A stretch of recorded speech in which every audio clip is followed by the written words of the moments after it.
Hello and welcome to a very special edition of Reading Aloud, the programme packed with inspirational ideas on how to use books in the classroom. Today we're in the pretty village of Great Missenden in Buckinghamshire. It's where Roald Dahl lived for 36 years, and it's also where he was buried.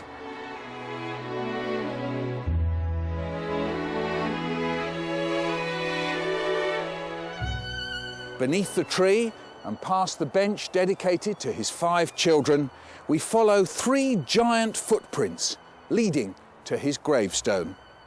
He died in 1990 at the age of 74, but his waspish, cruel and immensely funny books still sell like hotcakes, or maybe in his case like bars of chocolate, over 10 million a year. Today we'll be exploring the lasting legacy of Roald Dahl.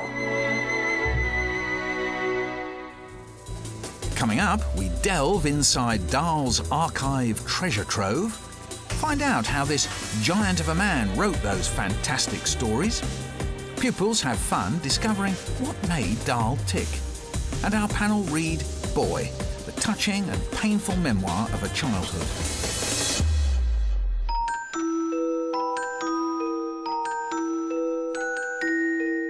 A stroll down Great Missenden High Street evokes the magical world of Roald Dahl.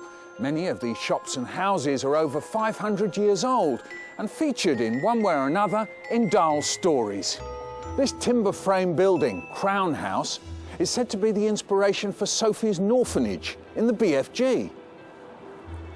And these BP pumps at 64 High Street belong in Dahl's description of the garage in Danny the Champion of the World. They're now protected by a preservation order.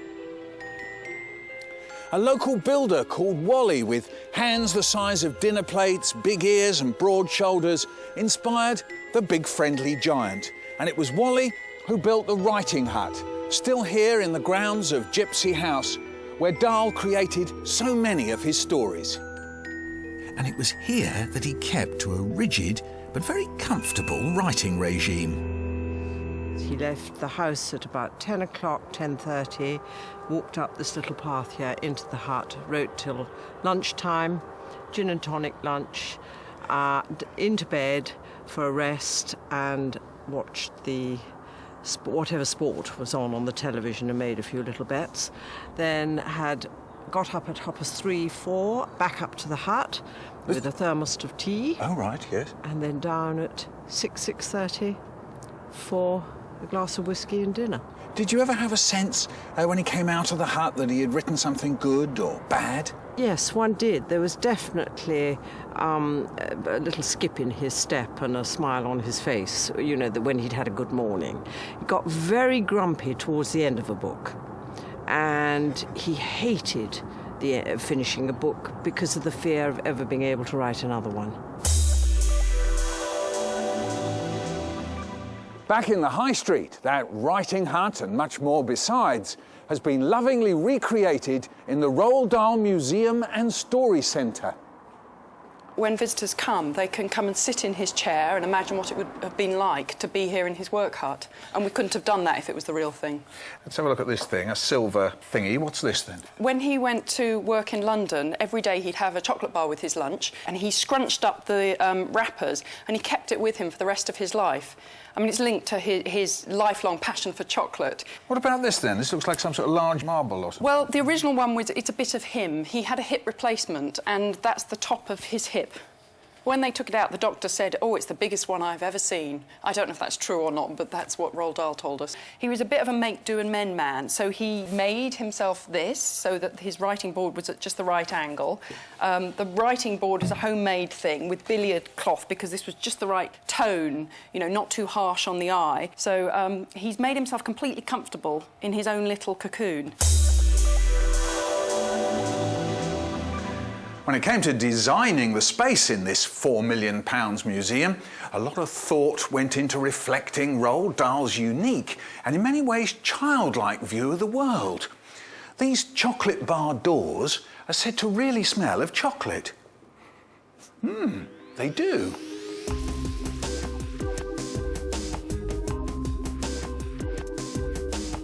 The museum has two main galleries. Boy, where you learn about Dahl's childhood in Wales and Norway and discover he became a chocolate taster at school.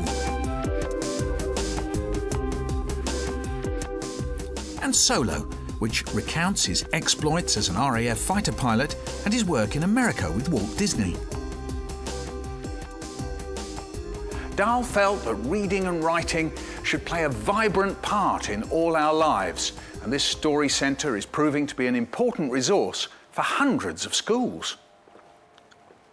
An autobiography is a book a person writes about his own life, and it is usually full of all sorts of boring details. That's what we want to avoid, isn't it?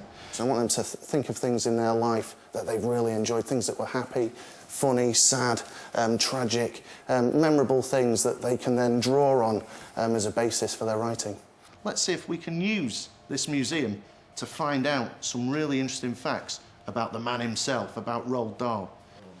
The children went off to the Solo Gallery and the Boy Gallery. What were they doing there? Well, the task they'd been set, they were out to find the most interesting facts that they could about Roald Dahl.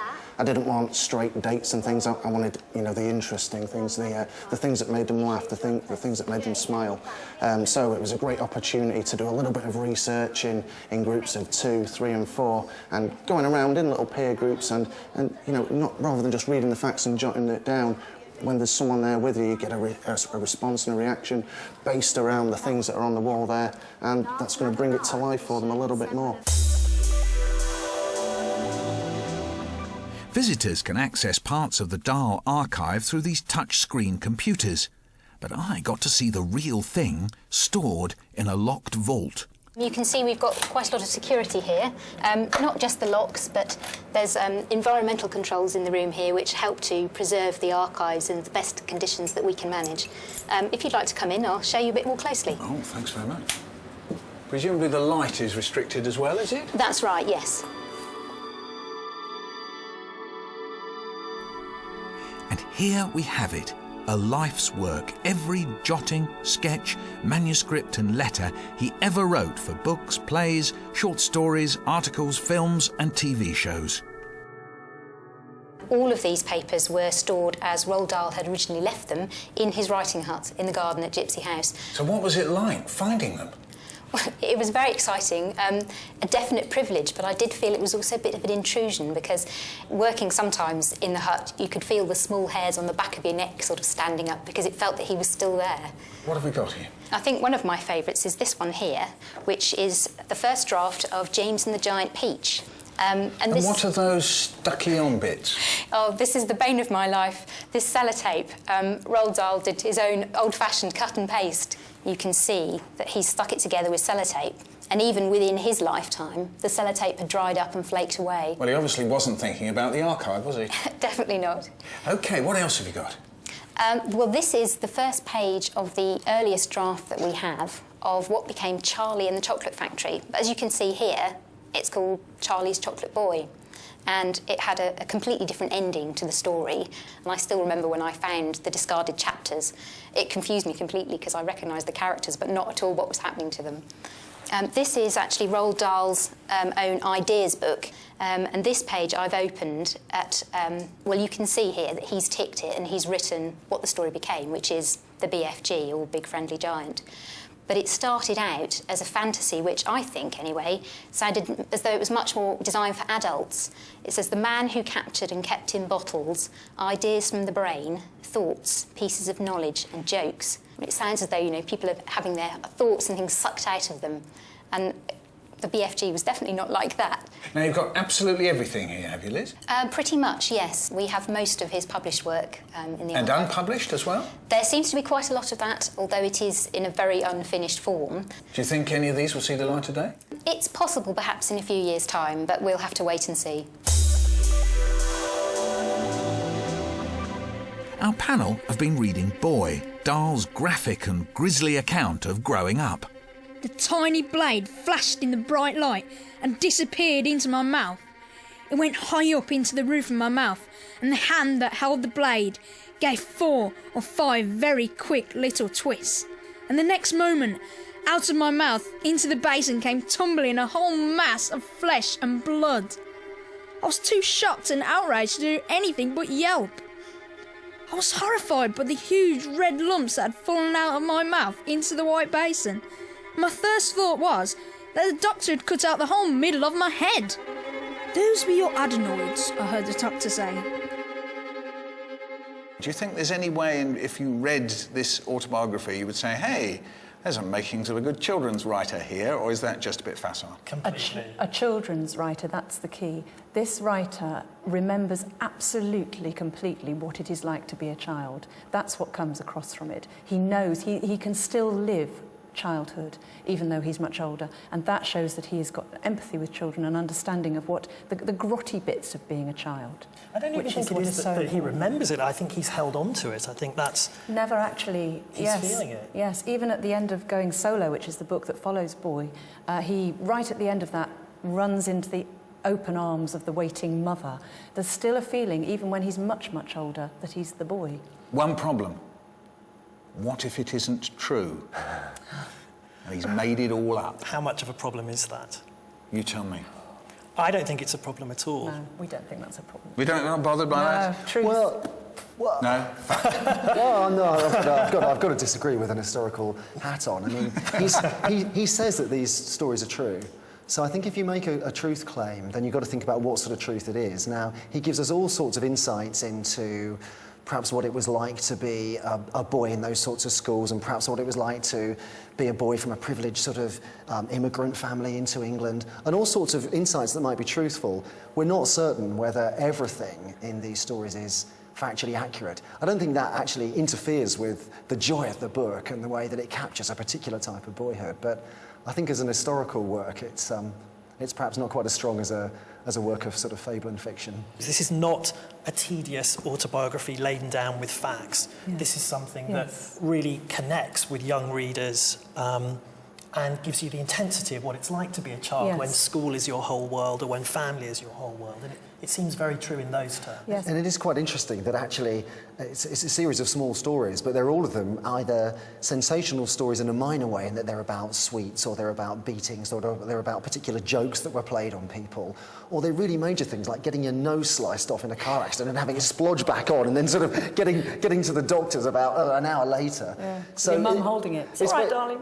In a way, it's a bit like everybody's memories of childhood, a sort of mixture of the really everyday and the humdrum, and then these sort of really memorable incidents that are quite shocking, like having your adenoids cut out without any anaesthetic. But I mean, certainly from a point of view of the story arcs, with all of these anecdotes, there's a great story arc which suggests the writer of great children's fiction. Well, that's it from Reading Aloud. Just time to tell you a story about Roald Dahl, and it shows you the kind of empathy he had with children. It won't surprise you that children's sleepover parties in the summer were pretty commonplace here, but of course Dahl gave them his twist.